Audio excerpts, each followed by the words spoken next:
ह्या शुक्रवारी आमच्याकडे जो बेत होता तो मी तुमच्यासोबत शेअर करते आहे. इथे कोलमी फ्राय केलेली आहे, पापलेट फ्राय आहे, चिकन केलेलं आहे आणि नाचणीची भाकरी केलेली आहे. मी ज्या पद्धतीने चिकन करते ते चवीला खरंच खूप छान होतं. तीच रेसिपी तुमच्यासोबत शेअर करते. तर 1 चमचा तेलामध्ये मी 3 लवंगा, 7-8 काळी मिरी, थोडा दालचिनीचा तुकडा, 1 वेलची आणि 1 चमचा धणे तेलात थोडं परतून घेतलं. मग यामध्ये 3 थोडे मोठ्या आकाराचे कांदे थोडे उभे-उभे चिरून आणि 10-12 लसणाच्या पाकळ्या. कांद्यांचा रंग बदलेपर्यंत सगळं छान खरपूस भाजून घेतलं. आता याचा हा व्हिडिओ वगैरे बनवायचं असं माझं काही ठरलं नव्हतं. त्यामुळे सुरुवातीचा पार्ट रेकॉर्ड केलेला नाही आहे. नंतर मग मी रेकॉर्ड केलं.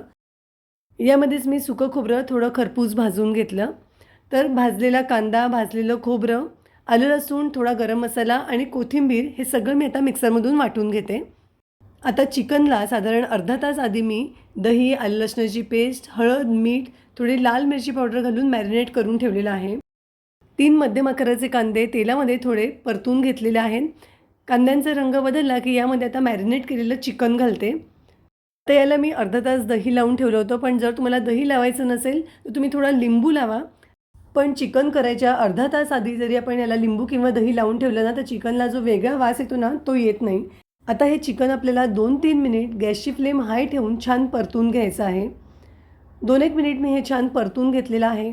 आता यावर मी झाकण ठेवते आणि 5-1 मिनिट दुसऱ्या गॅसवर हे असं तेलातच आपण छान शिजू देऊया. तोपर्यंत या गॅसवर मी थोडा मसाला भाजून घेते. कढईत मी साधारण 2 चमचे तेल घेतलेलं आहे. यामध्ये हे जे आपण वाटण करून घेतलेलं आहे ते घालते. हे वाटण तेलामध्ये छान परतून घ्यायचं.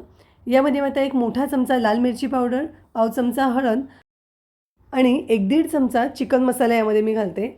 चिकन मसाल्याच्या ऐवजी तुम्ही घरातला कुठलाही साठवणीतला मसाला वापरू शकता. आता हा मसाला आपण छान तेल सुटेपर्यंत परतून घेऊयात. तर हा मसाला तेलामध्ये छान परतून घेतला ना, की चिकनला खूप छान चव येते. तर साधारण 5-7 मिनिट हा मसाला मी तेलामध्ये परतून घेतलेला आहे. मसाला कढईपासून असा सुटायला लागलेला आहे, म्हणजे याला छान तेल सुटलेलं आहे. आता चिकनमध्ये हा मसाला घालते. मसाला आणि चिकन एकत्रित अगदी व्यवस्थित परतून घेऊयात. मसाल्याच्याच कढईमध्ये दुसऱ्या गॅसवर मी पाणी गरम करायला ठेवलेलं आहे. आता पुन्हा मी यावर झाकण ठेवते आणि मसाल्यासोबत चिकन 2-3 मिनिट शिजू देऊया. तर 2-3 मिनिटांनी तुम्ही बघू शकता मस्त तेल सुटलेलं आहे. आता यामध्ये आपण आपल्याला जितकी ग्रेव्ही हवी आहे त्यानुसार पाणी घालायचं. तुम्हाला जर कमी ग्रेव्ही हवी असेल, थोडं घट्ट हवं असेल तर थोडं कमी पाणी घाला.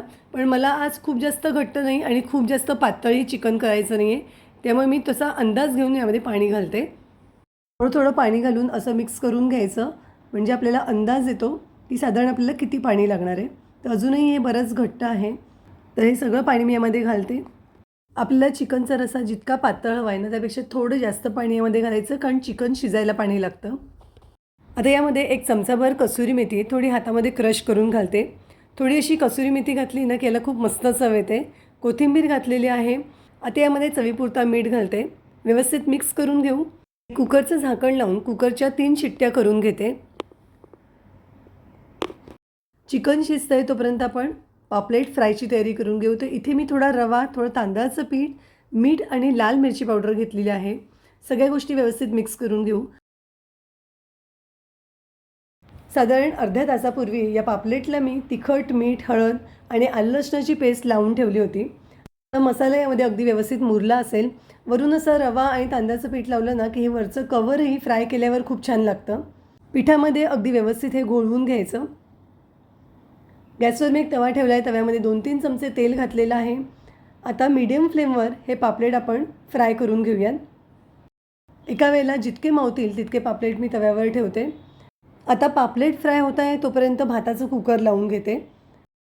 तांदूळ व्यवस्थित धुवून घेतलेले आहेत. यामध्ये दुप्पटपेक्षा थोडं जास्त पाणी घालून मीठ घातलेलं आहे. जण भातामध्ये मीठ घालत नाही, पण आम्ही मीठ घालतो. आता चिकनचं कुकर खाली उतरवते आणि तिथे भाताचं कुकर ठेवते. एका बाजूला भाताचा कुकर होतोय, एका बाजूला पापलेट फ्राय होत आहे. तोपर्यंत भाकरीसाठी नाचणीचं पीठ भिजवून घेऊया. साधारण 7-8 भाकऱ्या मला करायच्या आहेत. मी छोट्या भाकऱ्या करते. यामध्ये मीठ घातलेलं आहे. आता यामध्ये मी गरम पाणी घालते.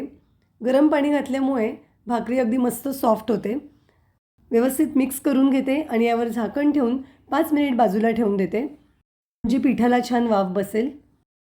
आता हे पीठ मी मळून घेते. गॅसवर तवा ठेवलेला आहे. थोडं गरम पाणी असं थोड्या वेळ यामध्ये घालून ठेवलं ना, तर अगदी उकड केल्यावर जशा सॉफ्ट भाकऱ्या होतात ना, तशाच भाकऱ्या होतात. फक्त पीठ अगदी छान मळून घ्यायचं.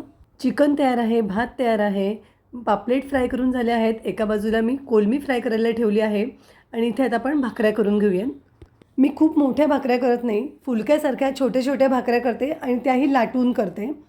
उन्हाळा आहे म्हणून नाचणीच्या पिठाच्या भाकऱ्या करते आहे, नाहीतर इतर वेळेस मी ज्वारी, बाजरी, नाचणी, सोयाबीन यांची मिक्स भाकरी करते.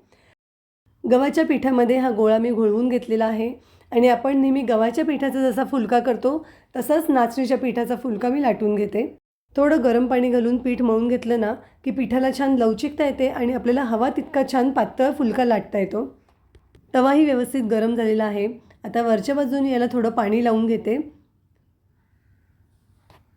वरच्या बाजूने थोडे हलके बुडबुडे आले की फुलका उलटवून घेते. आता दुसऱ्या बाजूने फुलका अगदी व्यवस्थित भाजून घेऊया. एका बाजूने व्यवस्थित भाजला गेला की उलटवून घ्यायचा आणि आता दुसरी बाजू अगदी व्यवस्थित भाजून घ्यायची. कडेकडेला थोडंसं दाबून दाबून असा फुलका भाजून घेतला ना की कडेला कच्चा राहत नाही. तर इथे आपला सगळा स्वयंपाक तयार आहे. भाकऱ्या तयार आहेत, चिकन तयार आहे. जर भाकऱ्या केल्या तर आमच्याकडे या चिकनच्या ग्रेव्हीबरोबर चुरून खायला आवडतात, म्हणून मी याला थोडा रस्सा जास्त केला. तर आजचा हा थोडा वेगळा व्हिडिओ तुम्हाला कसा वाटला हे नक्की मला कमेंटमध्ये सांगा आणि तुम्हाला अजूनही असे व्हिडिओ बघायला आवडतील का तेही सांगा. पुन्हा भेटू अशाच एका मस्त रेसिपीसह.